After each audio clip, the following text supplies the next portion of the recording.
Assalamualaikum warahmatullahi wabarakatuh. Hai teman-teman, kali ini saya berada di Kelurahan Sidoaya Rembang. Nah, kali ini saya akan berkunjung ke makam Patok Gede yang berada di Sidoaya Rembang. Ikutin terus yuk.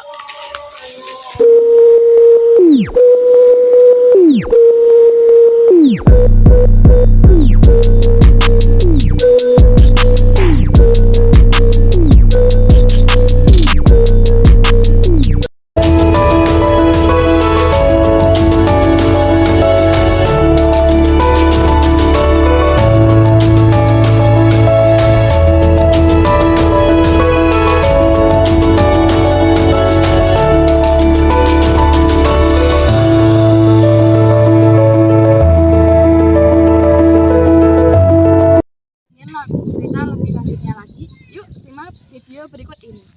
Katanya di Kelurahan Sidoaya ini ada makam Mbah Patok Gede, boleh saya wawancarai? Boleh, silahkan.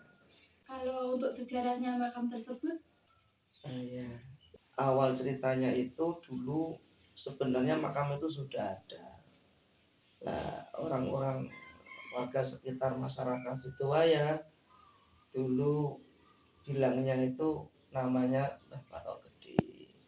Ada yang versi lain Mbah Sayyid, ada yang versi lain Mbah Sayyid Turos. Nah, setelah saya mendapatkan ilham karena situasi kondisi makam saat itu nggak terawat dan sangat memprihatinkan, bahkan hampir tidak ada bekasnya. Nah, itu saya mendapatkan petunjuk untuk membersihkan makam itu.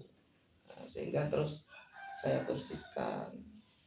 Sebenarnya beliau itu salah satu wali yang agung, waliullah. Itu beliau berasal dari daerah Timur Tengah. Dengan nama aslinya beliau itu Sayyid Syekh Muhammad Alif Abdurrahman. Nah, awal ceritanya itu beliau dari Timur Tengah, terus datang ke Nusantara, ke Indonesia melalui daerah Cirebon. Daerah Cirebon karena dulu itu kan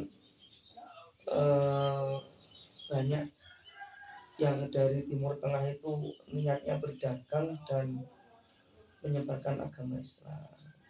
Karena saat itu Kesultanan Cirebon itu suatu lokasi di Pulau Jawa yang ramai, yang besar, maka beliau terus turun di Cirebon. Nah, setelah di Cirebon, beliau ketemu dengan Sunan Gunung Jati. Terus diperintah oleh Sunan Gunung Jati untuk sowan ke Sunan Ampel. Mana ini Sunan Ampel? Surabaya. Ya, Sunan Ampel Surabaya. Dalam perjalanan beliau melintasi daerah Sidoaya. Dulu sebelum beliau sampai ke Surabaya, beliau singgah di sini di Sidoaya yang sekarang jadi makam beliau. Dan sesuai dari sejarah yang saya terima, dulu itu beliau mendirikan pesantren di situ. Dan dekat makam beliau sekitar 10 meter ke selatan, dulu itu ada musola di situ, surau. Kalau dulu namanya surau itu bentuknya berarti geladak, terus tidak besar, tapi bisa untuk jamaah sholat. Nah, beliau mengajarkan keilmuan tasawuf atau ilmu hikmah dengan santri-santri beliau. Terus setelah itu beliau terus melanjutkan ke Surabaya. Setelah ketemu dengan Sunan Ampel, beliau kembali lagi ke sini, ke Daleme, ke Sidoaya ini. Terus sampai beliau kabundut di sini. Dulu santrinya banyak, tapi setelah beliau meninggal, terus minta dimakamkan di situ, sender-sendernya harus ada. Ya, Kok bisa dinamain Mbah Patok Gede itu? nah kan gini, dulu orang Jawa itu kan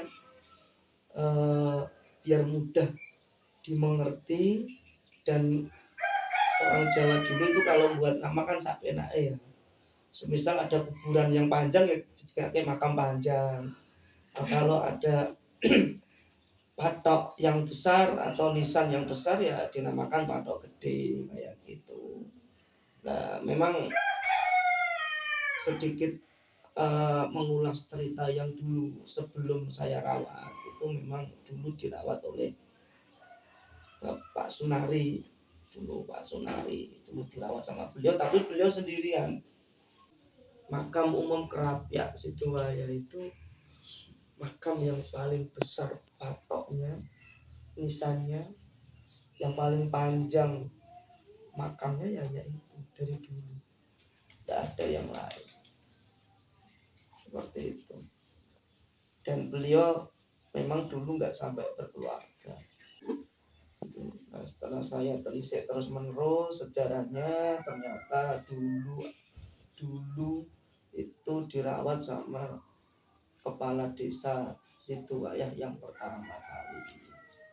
Kalau di sini keturunannya ada, itu mbah-mbahnya dulu lurah pertama di Sidowaya. Ya beliau juga dulu yang ngurus itu. Terus beliau meninggal, terus ada yang ngurus lagi, terus sampai ke saya. Saya juga tidak tahu kenapa saya harus dipilih.